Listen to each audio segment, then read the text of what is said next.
Hi everyone, I'm Laura Warnod, and this is the WonderWorkers podcast. WonderWorkers is an interview-based podcast where I invite changemakers to talk about their experience, their mission, and drive towards impacting the world, and ultimately to inspire, educate, and empower entrepreneurs, business leaders, and owners, and young people on how they can build together a more sustainable world. This community of WonderWorkers act behind the scenes to lead the world towards a new era of purpose, self-actualization, and innovation. This is a generation who shows no limits to what they can accomplish, no tolerance for dehumanization, and use their uniqueness as a real power to change the world. We want to invite you, responsible leaders, entrepreneurs, young people, and all other listeners in your quest for purpose to give you too the power to change the world. But having powers alone does not make us superheroes. Even them need allies. It's only when we accept our differences, combine our powers, belong and thrive together that our forces can turn into superpowers. We are WonderWorkers, a community of changemakers, entrepreneurs, business owners, and aspiring ones who use their superpowers collectively to change the world. So tell me, what are your superpowers?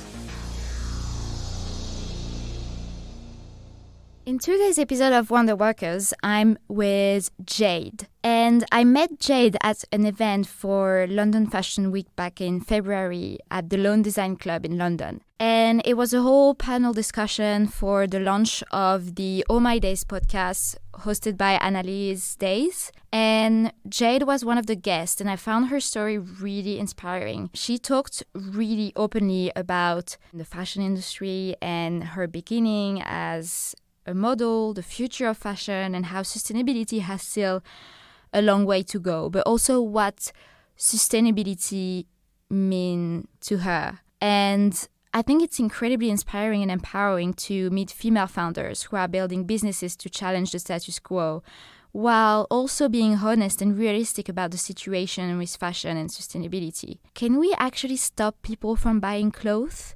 Probably not, but we can find alternative solutions that enables consumers to stay creative with their outfits and find their style, all while creating a more circular fashion and sustainable consumption. I am so excited to be talking to Jade today, but before that, let me tell you more about Jade. Jade is the co-founder and chief community officer of Loanhood, a fashion rental app that is all about renting personal style over trend-led fashion. She's also a PhD researcher at the University for the Creative Arts, exploring identity within online worlds achieved through digital fashion and avatars. Formerly a fashion model for 15 years and previously worked at the fashion innovation agency at London College of Fashion, she uses her experiences to help shape a fashion future that is both sustainable and innovative. And well, today we're going to talk about her experience working in the fashion industry. What does it mean for her to be a female founder and entrepreneur? And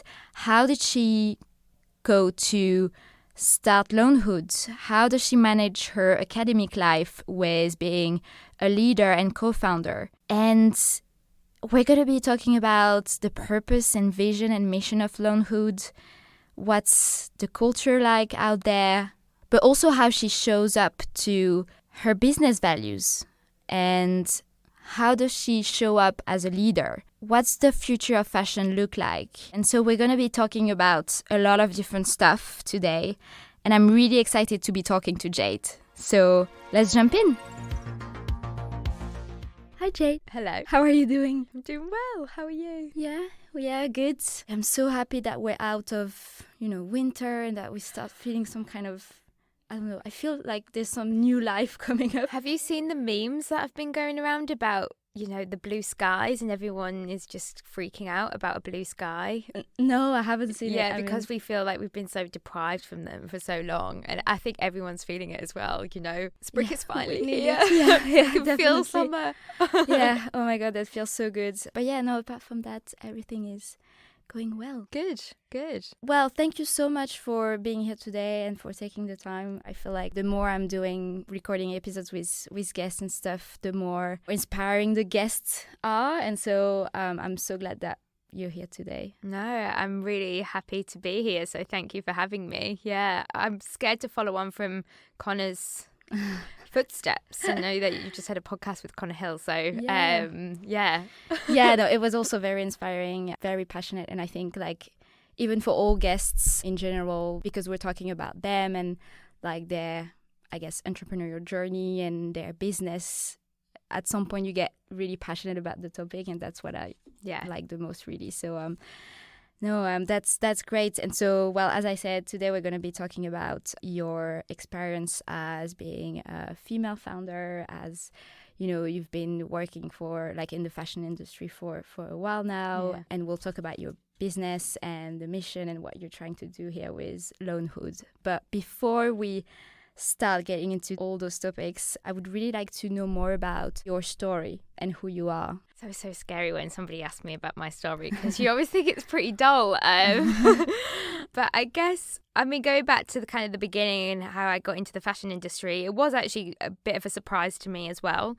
I actually wanted to be a fashion journalist. That was the whole intention. I wanted to move from Middlesbrough, where I was born, and move to London and work for a magazine such as Vogue. And I did a couple of internships at Vogue and Elle and stuff like that. So I really wanted to just talk about fashion. But actually, I kind of sidestepped and I went into modelling. So I got a contract with Models One.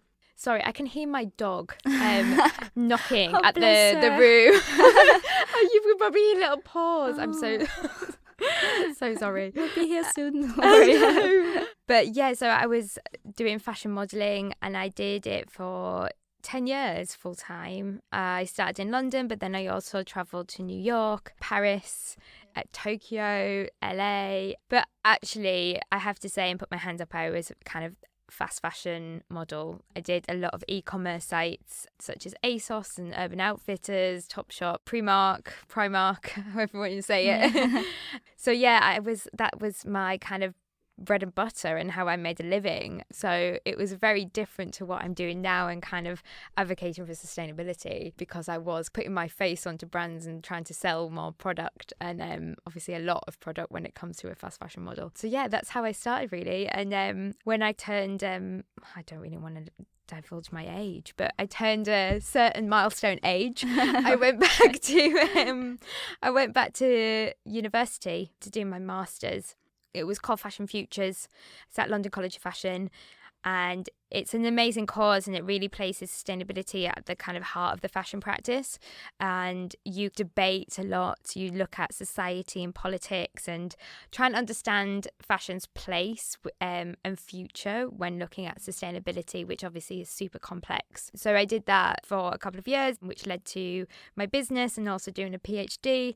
So really, yeah, my career went on a totally different path to what I thought. But obviously at the start, I wasn't really aware of how unsustainable the fashion industry was. So it really made me flip and do something totally unexpected. How was your experience working in the fashion industry firsthand as being a model and, as you said, like modeling for unsustainable fashion brands? And what was the turning point? Like, what made you realize that actually you wanted to almost go the other side? It wasn't like an overnight thing. Obviously, you know, it took some time, and it was something that a seed was planted and then it kind of grew and grew and grew, and I couldn't ignore it anymore. I was having a pretty good time, to be fair. Like, I was traveling around, I was working for these brands in different countries and meeting new people, and I was, you know, having a really lovely life in my 20s. But as a model, you don't necessarily have a voice, but you can see and you can listen. And what I could see was just the amount of stuff that was being produced, and it was quite overwhelming for me to see just how much and how bad the quality is. I mean, from a model, you get to dress in them, and it was kind of like, oh my gosh, this looks great on a picture and you can make it look really good, but actually when you see it in real life, it's just not what you expect, and you're really buying that image, you're not buying the piece of material. And then when you learn about where that materials come from and how it's made and all that, you know, those things. And it's kind of like, oh gosh, you know, it's overwhelming. Yeah, it's a bit, it is a bit scary. And, you know, I went from when I first started modeling to shooting maybe like 20 products a day, like for e-commerce purposes. And that was maybe 1 or 2 models. And then, you know, fast forward 5 years and how big e-commerce boomed and fast fashion came with it. I was doing 40 plus outfits a day and having to go so fast and not only doing, you know, the image, doing the video, and, you know, and then it was me with another 15 models doing exactly the same thing. Who's buying this stuff? Where's it getting worn? Like, you know, and then you realize people are wearing it once and then throwing it away or sending it back, you know. So it was starting to really kind of, affect me. And I was like, how do I, but, you know, I still loved fashion. I still love dressing up, and, you know, fashion, it's so integral to your identity. And I've always used fashion in that way. It's kind of like my armor and what makes me feel confident. But I was like, how can I work in this industry, having 10 years experience at like modeling? What am I going to do after modeling and work in an industry that I no longer respect? Because I think I've just seen a bit too much of the dark side. Yeah, the behind the scenes. It's lost its glamour for me. It's lost its, you know, it's just all a bit too real. And I don't know what I'm going to do with this information. And sustainability at that time was kind of like been spoken about, but there was not really anything been done. So to stand against it was quite scary, and also it just meant that I would lose a lot of my income. So it was an interesting period, to be honest. I was a bit lost at one point. I didn't really know what I wanted to do. Yeah, I feel like it's so interesting as well, your view on that, because, well, I met you at an event at the Loan Design Club back in February, and, you know, I found that sometimes when people talk about sustainability in fashion, you know, obviously they're super passionate about making a change and then looking towards the future, and they have that big vision of what needs to change. But there's also the reality of, you know, you can't change everything, and like you can't stop people from buying clothes, and, you know, sustainability, you can't do yet 100% sustainable fashion. And I think that's really interesting that, you know, you're actually super realistic about that as well. But yeah, you can't say that. And at the end of the day, you know, whether you're a vegetarian or want to shop sustainably, it is a luxury to have that choice. If they want to go and buy something new, then Primark might be their only option. And, you know, it's just not accessible, and you can't tell somebody, oh, you can only shop sustainably or don't shop at all. I mean, it would be it's quite a sad prospect, and I don't think it does anything for people's mental well-being. How can you find alternative options and see sustainability as like an opportunity rather than something that kind of takes something away from you? We do need to change, but we need to provide alternatives. And that's what I realised during my master's in particular, that we can't go on in the same way, but there is other ways in which we can find opportunity and creativity and inspiration to kind of reduce our overconsumption. We don't need to overconsume, but how can we consume responsibly and consciously in a way that makes us feel good but also meets our needs as well? Yeah, definitely. I 100% agree with that, because I think when the whole sustainability movement in fashion started, and even still now, like as consumers, I mean, I personally fell in the trap of feeling guilty about where I would shop. The way I consume, I felt like super guilty about it. And because the whole kind of world of vintage shopping and stuff, and even like small sustainable brand that was super rare at the time to find, like good independent brands where you can shop affordably and stuff. So it was almost like, okay, for me, it's either I don't shop at all anymore and I just stop shopping, which, you know, could be an option, or, you know, I just keep doing the same thing I've been doing. And so very hard to find the in-between. Yeah, and nobody should live their life like feeling guilty. I mean, let's face it, it's not the next generation who have kind of created this issue. It's us, and we're the ones that kind of wanted fast fashion, and we've got it, and now we need to want something else to make the industry change. Brands need to change, and there needs to be kind of this kind of top down approach to make a really significant change, but also you as a consumer, as a person, can really make a difference as well with even your small little choices, and not going to shop that fast fashion piece, and just making that extra effort to go and look at resale or rental or any of the alternatives. Just making that slight shift can be really, really significant in the long run. Yeah, definitely. And I think that's why it's super cool that now we have platforms like Loanhood, or even like Depop or Vinted or other apps. There's so many now. Yeah. And I think that's great, because that's the thing, we need more and more of them, because it's like if you flash back to before COVID in the high street, you'd walk down, say, Oxford Street, and you'd have Miss Selfridge, Topshop, Warehouse, Oasis. They're all kind of, let's face it, a little bit similar. But there's like something for everyone. And why can't the next high street be Depop, Vinted, Vestiaire, Rentals, Loanhood, whatever?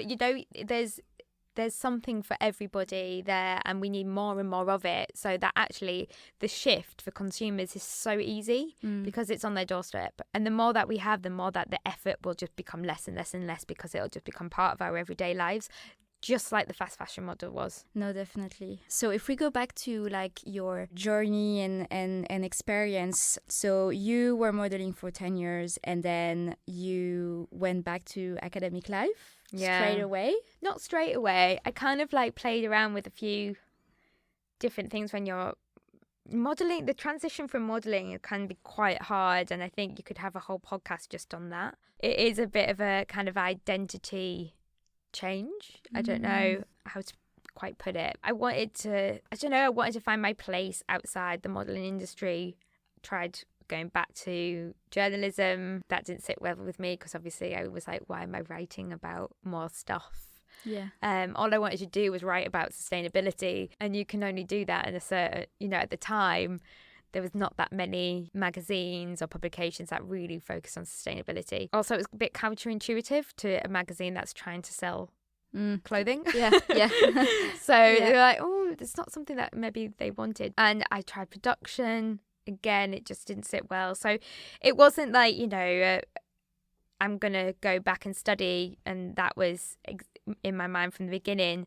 But I think because sustainability was so new, because I'd been modelling for so long, I probably had like a lack of confidence as well. And I really wanted to learn more about sustainability, because I didn't understand it.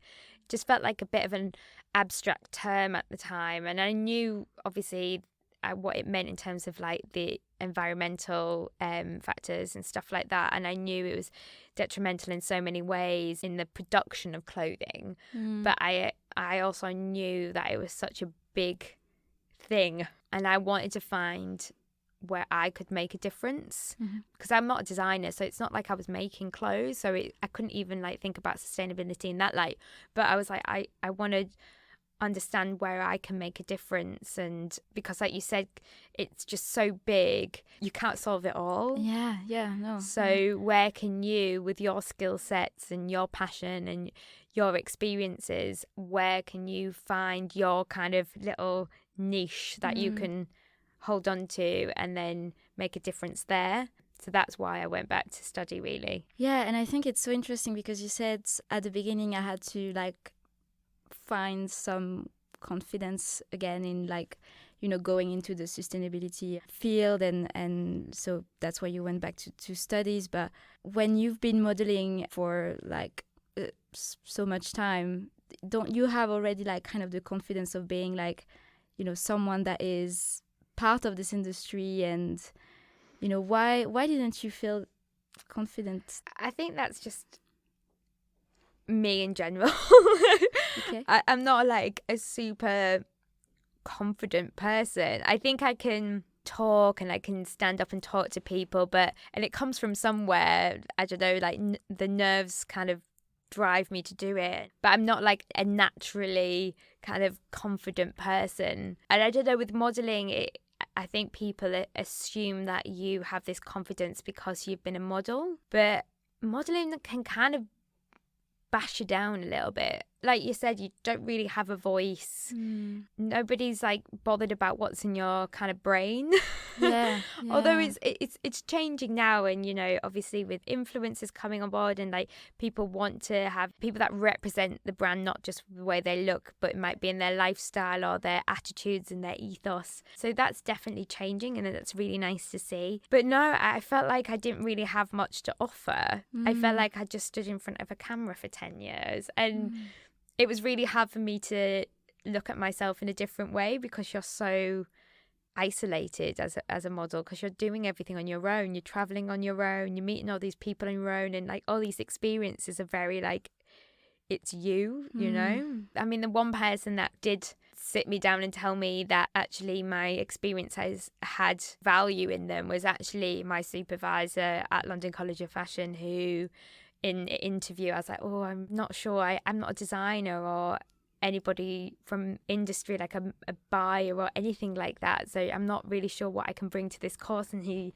had to kind of say, you've got all your experiences is valuable, and seeing it from like maybe a more unique perspective, because you know, like you said, like with modelling, it's like you can observe, and you're constantly with different teams all the time, and seeing how their different processes and different ways they view things. And it's actually, it becomes, when you think about it in that way, you're like, oh yeah, okay, I've seen so many companies and different types of fashion and different types of customer. So actually, yeah, he kind of give me a lot of confidence. Well, give me back my confidence, I think. Yeah, no, and it's exactly why I wanted to understand more about that. It's because I think also from my experience as well, I've always been passionate about fashion since a very, very young age. But I always thought that to be able to work in fashion, I had to be either a designer or maybe a marketer. But I wouldn't, if I like, I wouldn't have the creative side if I was doing something different in the fashion, like in fashion companies, in fashion brands.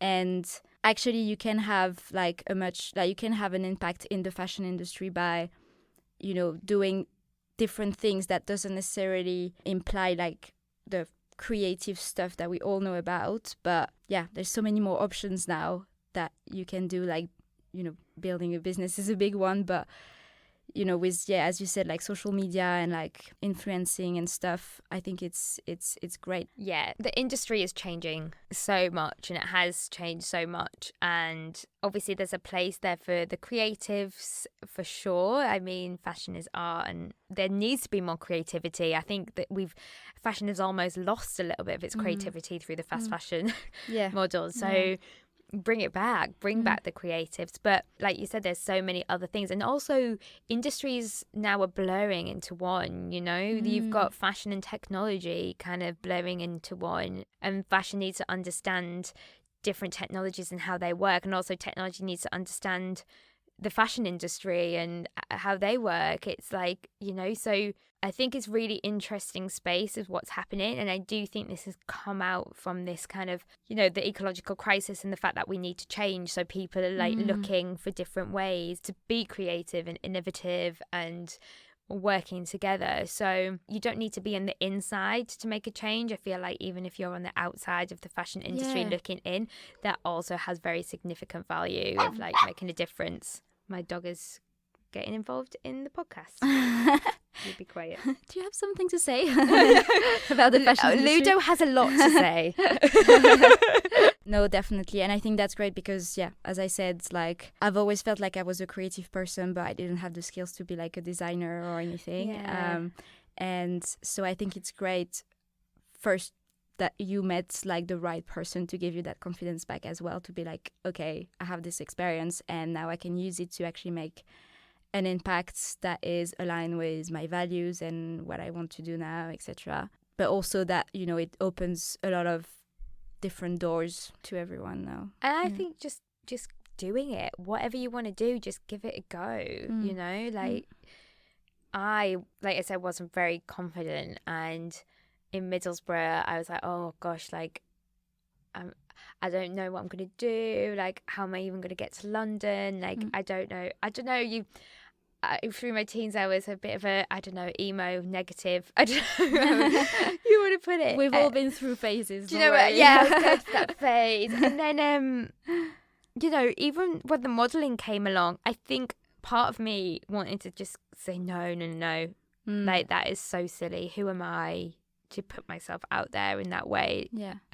You know, you don't feel good enough to do it. Or people will laugh at me because they think that, oh gosh, Jade's doing modelling, like, ha ha ha, how funny that is. That, like, all these things that go in your head. Yeah. And from that moment when I said yes and things suddenly started going well, really changed things for me. So that's when I look at anybody who is, you know, wants to change direction, or, you know, they're working in the fashion industry, but they want to be more sustainable. They want to do something like different. Do it. Just do it. Try and find, like, do a podcast, write something, you know, just try, because you actually never know. And I think right now is a really perfect time to do it because people are wanting you. They're wanting new ways of doing something. So if you are out there and trying something, actually, I think people will look up and be more kind of inspired by you in that way than ever before. So yeah, I think it's really exciting time for people to come in and kind of show us what you got. Yeah, definitely. No, that's a great message for listeners. But going back to your academic life, so then you went to do your master, and then that's when you kind of started to have the idea of Loanhood. And now, I mean, I know you've just finished, but you were, or maybe not actually, but you are actually working, like, you founded Loanhood, and while doing that, you were also doing your PhD. I'm doing my PhD. You're still in your PhD, right? Yeah. How do you manage? How do I manage? But I don't sleep. Okay.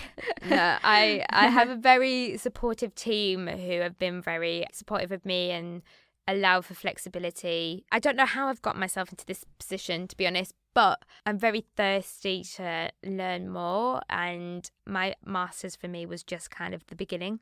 I felt like, you know, you go back to do your master's for 15 months, it's not like you know everything. Like, it's just the beginning of your journey, and actually the master's made me have more questions at the end, I think, which isn't a bad thing. But yeah, Loanhood came out of that. So there's me, and I've got two other female co-founders, so Jen and Lucy, who are both from the fashion industry as well. Lucy was actually my model booker at the start of my modelling career, and Jen is a graphic designer, and she worked for the Youth Group, the Outnet, but worked in the fashion industry. So we kind of came together, and we were trying to figure out, you know, how we were going to make Loanhood work. Obviously, it's a small startup. We're not really sure. We need to, like, make money as well to live and stuff like that. So it was a bit of an organic, slower process. Rental was new. It wasn't. There was only Rent the Runway in the US at the time. So yeah, there was lots of kind of like discovery meetings and debating and like figuring things out. So the PhD kind of came alongside because, you know, I was still on that kind of academic journey. I still wanted to learn more. Loanhood wasn't my full-time job as well. So, but they kind of like work alongside each other. My PhD is about innovation and sustainability within the fashion industry. And then also we were like building Loanhood, which at the time was super innovative because nobody was really doing rental. Woo! You're on the final line of getting there, yeah. How did you meet your co-founders, and how did you, like, how the idea of Loanhood started? How did it start? So Loanhood started really, like I said, throughout my master's, kind of understanding that the way that we consume wasn't going to change overnight. And as we've already said, telling people that they either shop sustainably or shop sustainable brands, which is super expensive, or don't shop at all, seemed like two really kind of archaic way of... Yeah, it's like, that's not really a choice, is it? Like, it's not. So it was, you know, through my master, I was trying to find like alternative ways in which we could fix the fashion system, but also allow people to get their fashion fix. Throughout modelling, people were already like renting, stylists were already renting for shoots, celebrities were already renting for like red carpet moments, even though nobody would really know that. Like, but they're renting them, borrowing them from PR companies. It's like they're not really buying them. Influencers are getting sent stuff, but it felt like the consumer was getting the short straw, because they're the ones that actually have been sold this dream and narrative, but they're the ones that are actually putting their hands in the pockets and actually going out and buying it. It's like, I was like, surely we can be renting from each other and renting our own clothes that we've bought and cherished and might not get enough wear, you know? So why can't we empower the consumer that way and open up this kind of peer-to-peer model, which is what Loanhood is? So yeah, I had this idea. Obviously I was like, yes, this is amazing, it's the way forward. Rent the Runway were already doing it in the US, but they were kind of more inventory based. And I went to Lucy first of all, and I told her the idea. After she was a model agent, she actually opened up a restaurant in Covent Garden, and she just sold that. So she's very business minded, which, to be honest, I don't really have a business head. It's very different, and I knew Lucy did. Obviously she was my booker, so I know she could manage stuff because she managed me, so kudos to her. So I went to her and she was like, yeah, I'm in, you know, let's start it. And then we wanted to kind of bring the brand to life. We felt like, because it was such a new concept, rental, we were like, we need to make something that is cool and people want to be a part of, which has kind of led us down this path of like really community building, like getting people on the journey with us, because the only way we're going to kind of shift consumer mindsets and do things a little differently is if we kind of build up this community and bring people along with us. So we wanted to build a brand that was like inspiring, exciting to be involved in, and obviously fashion is a lot to do with visual aesthetic and how it looks.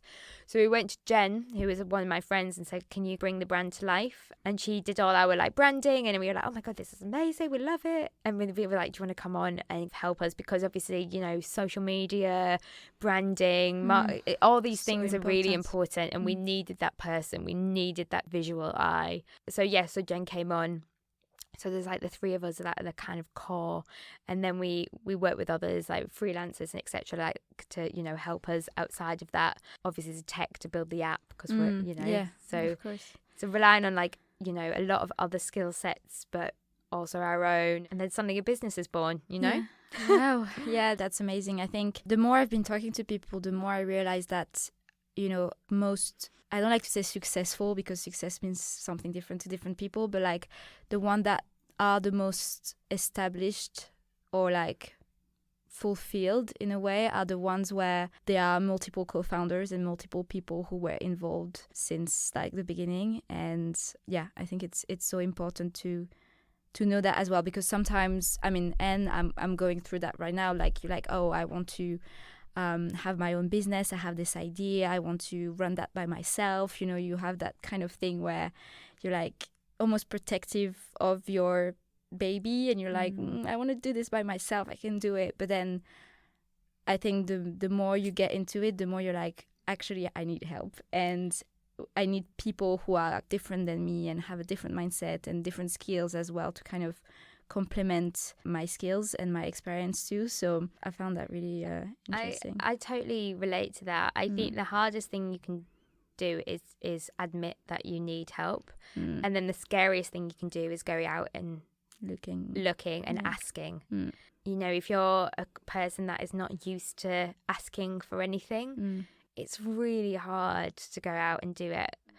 But then you also need to realize that if people want to do something, they'll do it. If they don't, that's fine. But if they understand your journey and they relate to it and they appreciate it, and then you find like more people will be there to help you than you expected. And especially within the kind of, you know, sustainability, collaboration is absolutely key, because you need to learn from others in order to do something different and break molds and break habits. And you need to be open enough to do that as well. So it's a two-sided thing, well, multiple-sided thing. So absolutely no one can do it on their own. And, you know, your baby will always be your baby, you know? Yeah. Loanhood is, you know, it feels like a part of me, and it's a part of Lucy, it's part of Jen. It feels like it's part of all of us, but it's a collective, like, it's a goal. And and you're right, it makes it so much more richer when you bring people along with you. And and I think it'd be good to understand a bit more now about the Loanhood platform and its mission and what you're trying to do here, and what's your vision for this app and for Loanhood. I mean, ultimately, what we want to do at Loanhood, no matter which way we do it, we want to keep clothes in circulation.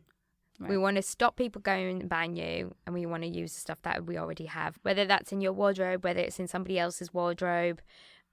That is essentially our main mission. And we have the app, which is specifically rental. It's a bit like a Depop meets Airbnb for clothes. You can put your own clothes on there, you can rent them out, make some money off your own clothes, or you could rent somebody else's. So I could rent something from you, or you could rent something from me. A lot of the people actually that use our apps are generally like emerging designers and independent brands, because they use rental as like another source of revenue, but also they don't mass produce stuff. Yeah. So they have these small collections, but rental allows them to be worn by more people.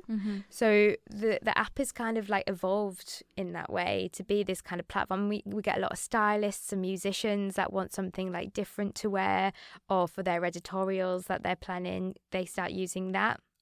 So it's really like interesting because there's so many like creative collections on there. It's so nice to see because it's like full of colour and different designs and different types of clothing and techniques. And we have a designer called Anna Dewhurst who she knits things with loom bands. You know, they're like, you remember the loom bands? Yeah. She makes like whole like dresses and tops. And they could be pulled apart and put together into another outfit. So it's also an app for like emerging designers. They're testing stuff out. Yeah, exactly. They're like, you know, we've got knitters, we've got embroiders, we've got vintage. There's so many, and it's like we get so excited when like a new designer comes on the platform. You're like, oh my god, have you seen this one? Yeah, it's really good. And so we've got that side, but then also we do a lot of swap shops, which is for us, it's making sustainability more accessible. Your clothing is your currency. You know, you can come in, you bring the items that you don't wear, and you swap them for new items with other people. And it's this really community feel. Like we're doing one in Hackney coming up. We have so many planned throughout the summer, and they're super busy. We get like 100, 200 people coming. Wow. Swapping their wardrobe, and you can swap like up to like about, I think we did like 800 items in 4 hours. Wow. We swapped, and that's like 800 items we saved from somebody, either, you know, putting them in the bin or just sat in their wardrobes. Of course. So it's like, you know, there's so many good ways, and it's like a day out sometimes. Like, you know, I mean, for us, we get excited by it because we think, oh, you can rent something totally unique and one of a kind, and nobody's going to wear it, and it's really creative. Or you can get something that's, you know, you couldn't normally afford to buy, you know. Or you can swap and be part of this event, and people come and they bring their families and they get like a coffee, and then their friends come, and it's like becomes this more social aspect. I can't remember shopping being like that for such a long time. Yeah. And it is technically shopping if you think about it in that way. Yeah. It's just, you're just not shopping anything with a tag on. That's...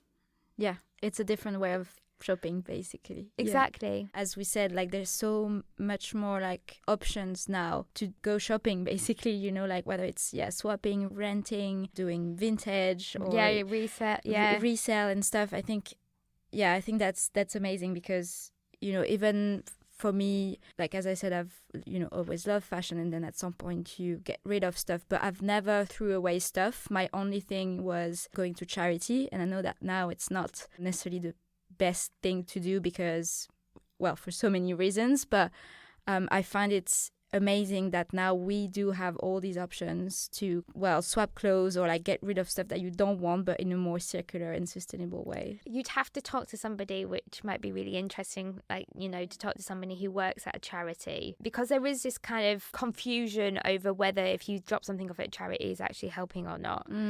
I think it is helping because obviously charities need those clothes to sell to make money to support the people that they're there for. But I don't think charities should be seen as a dumping ground. I think that's the issue. And it's like even now with swap shops, like don't bring something that you wouldn't give to a friend. Yeah. Don't bring something that's like so tatty that is just falling apart and you just, you know, you want to get one would no one would. Yeah. If that's the case, find somewhere that recycles fabrics and can put it to good use. You know. Yeah. Don't just use it as a bin. The charity. You know. I mean, it's not like that. Yeah. So good that we now, like as I said, have options like Loanhood to expand our options in terms of fashion. So I guess like your business values are all about sustainability, accessibility, community, being affordable as well. And so I would be really interested to know how, as you know, a leader of your business and like managing a team and stuff, how do you show up to those values yourself? And yeah, how would you describe you as a leader? Because I know we talked about, you know, the fact that maybe you're not so, you don't have like necessarily a business mind as some of your other co-founders. Maybe you're more creative and more, you have more of the fashion side of things. So I'd be interesting to know like, yeah, how do you manage that? I think it's something that we are constantly trying to figure out ourselves. I think as a small business, you wear a lot of hats and then you realize that some hats that you're wearing, they're just not your hat, if that makes sense. It's just not your place. And then you start to realize like, okay, I need help here. Yeah. Either from your teammates who you work with or you need to outsource it. But obviously that takes time because when it's your business, you need to give everything a go. It's interesting when you're doing a sustainable business and trying to kind of express your values and what you stand for, when sometimes you realize that you're not doing it for yourself in your life is sometimes a little bit unsustainable, you know, like you're just doing way too much. And sometimes I think you have to be aware of that and then set boundaries and say you're one person, you can only do so much.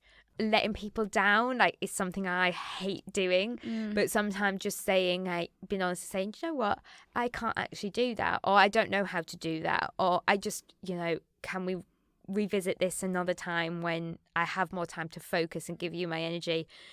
Making that call is really important and it's a really good skill to get. Yeah, setting boundaries, right? Yeah. Setting boundaries, totally. But then also being open and flexible and understanding of other people and empathetic. Like obviously me bringing a dog to a podcast when she's barking at the door and jumping up and down. It's like, you know, you can only do so much, and like people, it's really nice when you meet people that are like understanding as well, and like I think you have to kind of show that as well. But I think just as a team we try and allow space for the good parts of us, bad parts or whatever. But there's no bad parts, but you know, the things that we struggle with, like, okay, how can we help you? What can we do? Like, can we speak to somebody? We have lots of them, like amazing advisors who helped us. Connor Hill is one of them. You know, he, you know, obviously I have a education in sustainability, but Connor comes from it from a very different side of it. So, you know, you kind of bounce off each other in that way, and it's really nice to have those people that can make you look at things in a very different way, from a different perspective. Setting boundaries is one. Giving yourself time to like think, recuperate. Don't be too reactionary about things, because I think when it's your business, I think you become really stressed, and if something happens that is like unexpected or bad or something and you can react to it, like actually taking time to sit back and reflect and then approach it with much more assertiveness and like kind of confidence of like, okay, this is the best way to approach this. That is stuff that, you know, you constantly have to kind of remind yourself and learn in that moment. And at the end of the day, nothing is the end of the world, and sometimes it is just fashion.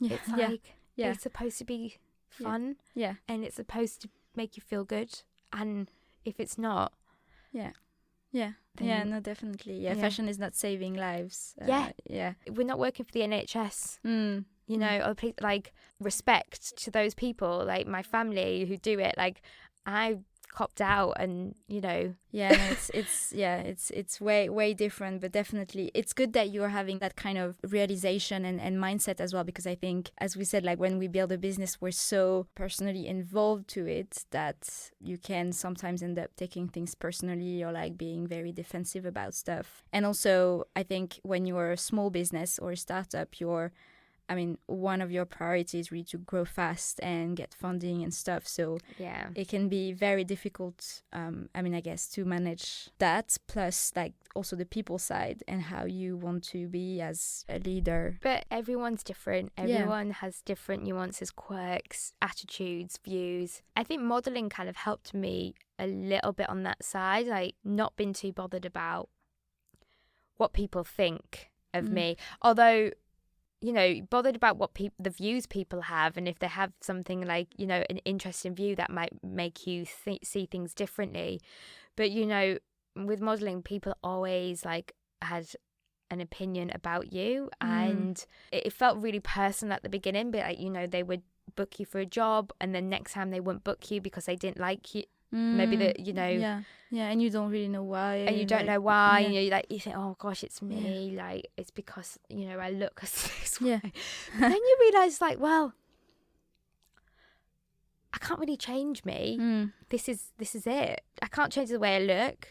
I don't really want to. I don't really want to change like my personality, although I'm sure there's aspects of myself that could be improved. In the same way of like a business, you probably got more control over that because you can't please everyone, but sometimes you can actually make a change that's good, you know what I mean, if you work on it and think. But it's like also just appreciating that actually, Loanhood might not be for everybody, and that's fine. But if people have different views of how to improve or something, that's good as well, because then you can kind of work on that. How would you describe then the culture at Loanhood, working there? Because you said you don't necessarily have like yet physical offices where you work all together, you work remotely, and it's been working very well for you until now. And so with everything you said, how do you kind of keep that together? We have a lot of meetings. Right.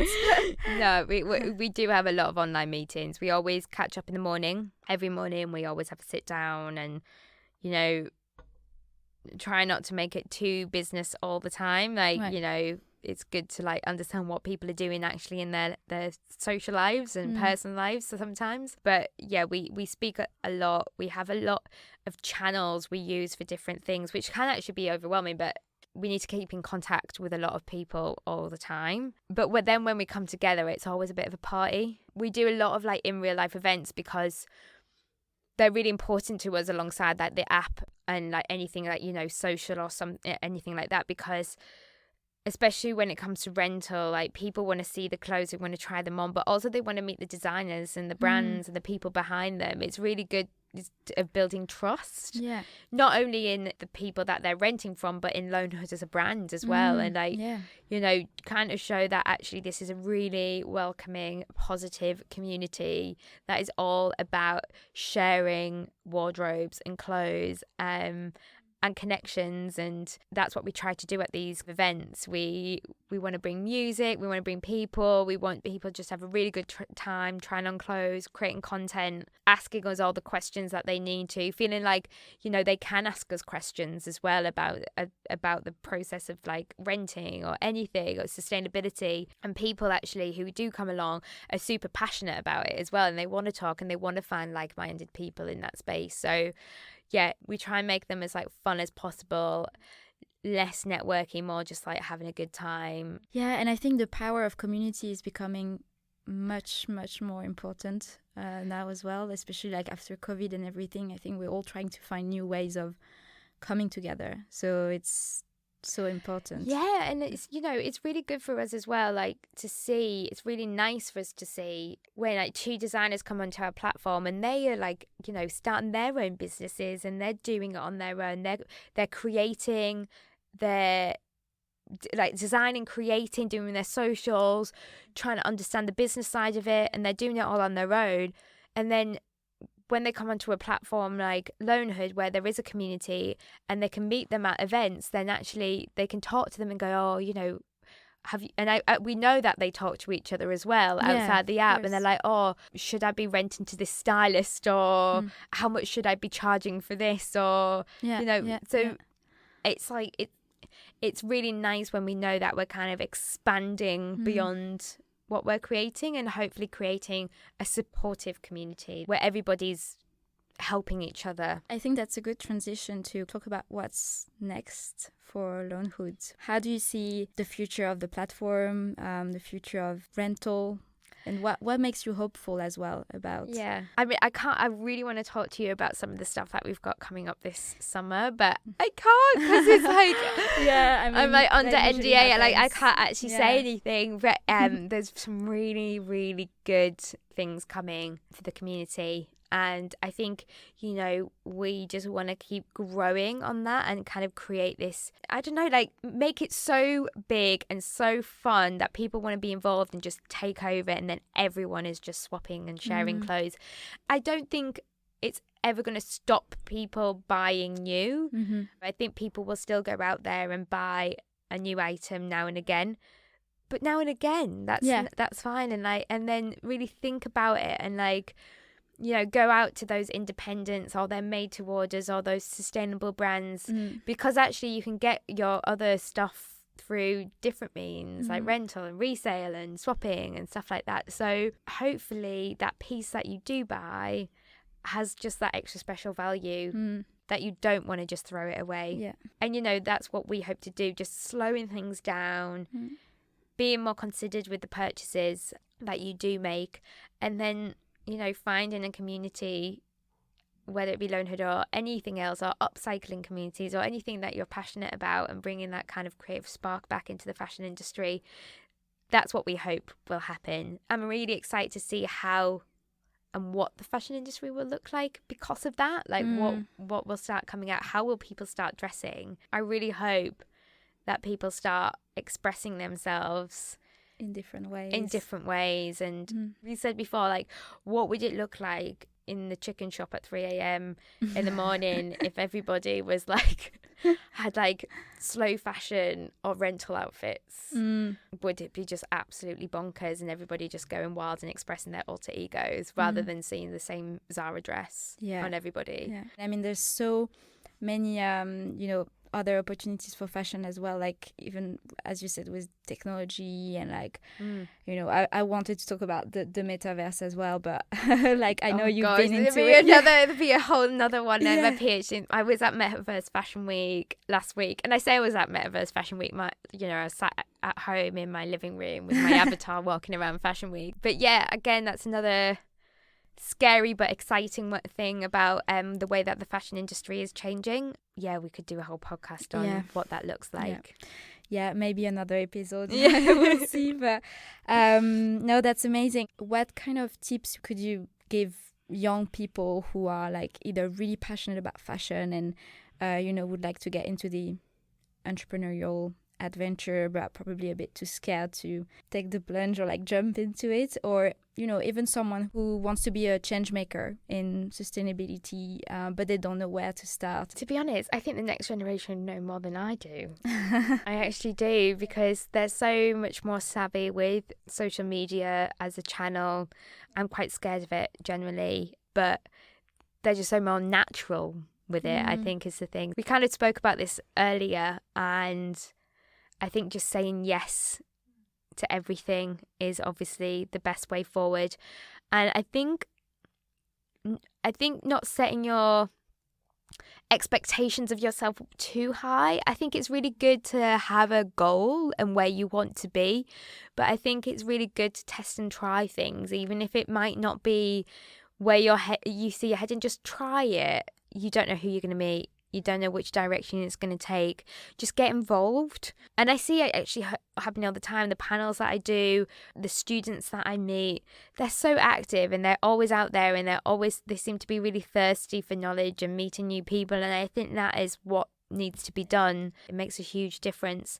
And I think not looking at other people and saying, oh, well, they're doing that, so I can't.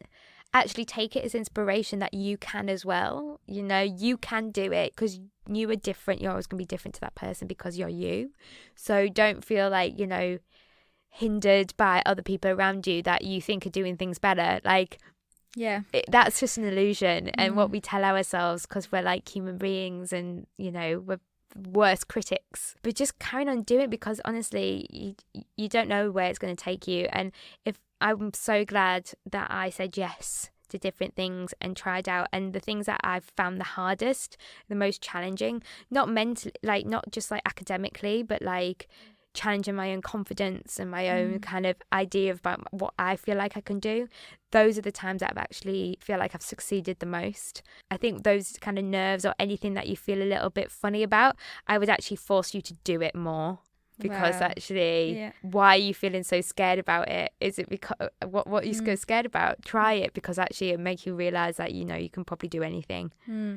So interesting. It's so inspiring what you just said, because I think sometimes when you I've been talking to a lot of people and I feel like they always have the same things to say, like in terms of, you know, when you give advice to people on, I know it's very personal, but I think what you just said about just saying yes, for example, I mean, some people could say, oh, don't say yes to everything, you need to be very strategic about it, blah blah blah, when actually, like, I've always thought the same. I was like, yeah, but if I don't try things out, like, how am I gonna know if, you know, I like it or not like it, or if it's like the right direction or not the right direction? Depends what time of your life you're in. Yeah, of course. You know, if you're like, of course you can be strategic when you're like vice president of, you know, and you know yourself like inside and out, and you've got but when you're trying things out and thinking, then you're in a different place and you need to find out what's right for you. And I think that journey goes on for longer than you think. It's like, you know, yes, be strategic when you get to that wherever you're heading to, and then be strategic then, and then that's kind of like, I don't know, the joy of getting to where you want to be, that you can. But on that journey, I would definitely say try everything you can. Don't burn yourself out, you know? Yeah, of course. Don't burn yourself out. Like, you know, I'm saying say yes to the things that probably make you more nervous and scared. I think those are the things that you need to do, because honestly, once you do it, you'll feel like on top of the world. And life is all about like kind of like experiencing stuff, I think. And you don't want a life that's just like safe. Yeah, and linear. And like go for it. Yeah, no, definitely. Challenging yourself is what makes you grow. Exactly. Exactly. Well, so I have my 2 signature questions for every guest that I have at the end of the podcast. So the first one is, after everything that we talked about today, and you know, the name of the podcast is called WonderWorkers, what would you say is your superpower? Oof. What would be my superpower? Oh gosh, that's such a hard question. I wish I'd thought about this. But that's what's interesting as well, is, you know, what's the first thing that comes to your mind too? I think my superpower might be to make people feel at ease. I hope. Comfortable. Yeah. I think because I'm such an anxious person, I don't want anybody to feel like that. I'm saying this like it's true, but I hope that's what I would hope my superpower would be, just to make people feel welcomed, at ease, can ask me anything. I'll give them an honest answer. I can definitely feel that. I hope so. Yeah, I do. Yeah, and just been, you know, just been genuine. Yeah, I hope so. Yeah. You do 100%. I mean, I see what you mean, because I'm a very anxious person as well. So, you know, well, we're not going to talk about anxiety now, because that could be another episode. That's another podcast. That's another podcast. But yeah, when you're an anxious person, it can be very easy to ask yourself a lot of questions or tell yourself a lot of stuff, and kind of feeling uncomfortable when you're with people and stuff. So I see what you mean, and I definitely felt like super like myself and like relaxed while talking to you today. So that makes me feel good, because I mean, it's just awful when people come in, you can see they're anxious, and it's just like, you know, it's fine, like come in, like enjoy yourself. But I think it comes from a place sometimes because you know how it feels yourself. So definitely. And last question, which change maker would you like to hear from next in this podcast? Ooh, which change maker? There's so many amazing change makers out there. I think I'd love to hear Aja Barber because she is fierce and she will give you very honest answers, and I would love to hear her because I think she's so passionate but so honest in what she's saying, and she will tell you the truth. I know that down. I will contact her for sure. Well, Jade, thank you so much for your time and for like this very genuine and open conversation as well. I really enjoyed it. Thank you for having me here, and Ludo as well. Ludo. Yeah, Ludo was a very nice guest. No, thank you for having me. Thank you, Jade. Follow the WonderWorkers podcast so that every 2 weeks you can get notified when a new episode is out. And I must say, if you don't, that's okay. But that would be a big miss because we have more inspiring and powerful guests to come. So let's meet up in 2 weeks for a new episode of WonderWorkers, a podcast that transports you into the world of our modern change catalysts and empowers you too to change the world. This podcast is created and hosted by me, Laura Warnod, founder of the Culture Cabinet. Thank you to Content is Queen for producing the podcast. But above all, thank you for listening. See you soon!